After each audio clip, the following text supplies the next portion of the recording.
Lors de l'audience de l'affaire opposant Massao Palace Hotel à la Fédération camerounaise de football le 10 décembre 2024, les conseils de Samuel Eto'o-Fils ont soulevé 3 exceptions pour solliciter la nullité de la citation directe qui accuse le président de la FECAFOOT de complicité de filouterie de boissons, de nourriture et de logement. Dans la citation directe, Lucien n'a pas mentionné la profession du professeur Sota Tchachal. Deuxième argument, pris de ce que le lieu de naissance de M. Eto'o-Fils est erroné. Ils disent qu'il n'est pas né en Congo. Troisième argument, il estime que le nom de la maman de M. Samuel Eto'o-Fils est également erroné. Le plaignant est l'établissement hôtelier dont les données du représentant ne portent aucun préjudice à l'accusé. Les 2 autres exceptions font problème. Les conseils de Samuel Eto'o estiment que les informations sur le client sont fausses. Nous avons tout simplement demandé au tribunal que les conseils de M. Samuel Eto'o-Fils produisent des documents qui attestent du contraire, qui démontrent que les mentions dont ils disent que c'est erroné le sont vraiment, notamment l'acte de naissance de M. Samuel Eto'o-Fils, copie certifiée, ou la copie certifiée de sa CNI.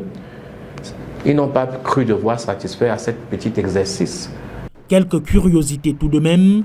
Pourquoi n'ont-ils pas sollicité un renvoi? Question de justifier cette exception. L'accusé Samuel Eto'o-Fils aurait-il plusieurs identités? Le conseil du plaignant craint une manœuvre pour dédouaner Samuel Eto'o-Fils. Si jamais, en l'état, le tribunal venait à annuler cette citation, il y aura quand même un problème. C'est que nous irons devant la cour d'appel demander que l'on produise le document qui permet de contredire l'acte authentique qu'est la citation directe. Satisfaction tout de même dans cette procédure. La première du genre contre Samuel Eto'o-Fils pour 12 millions de francs CFA d'impayés, le ressaisissement du tribunal de première instance de Yaoundé, centre administratif, face aux nombreuses irrégularités observées sur Naya TV. Le tribunal s'est inscrit dans l'orthodoxie en inscrivant le nom de M. Samuel Eto'o-Fils déjà dans la colonne réservée aux prévenus. Ce n'était pas le cas lors des précédentes audiences. C'est une avancée. Je m'inscris et je me réjouis du fait que le ministère public, dont la mission principale est de requérir l'application stricte de la loi, a fait montre de rectitude et a demandé que la loi soit appliquée, notamment que l'acte introductif d'instance soit maintenu en l'absence de tout document authentique, probant.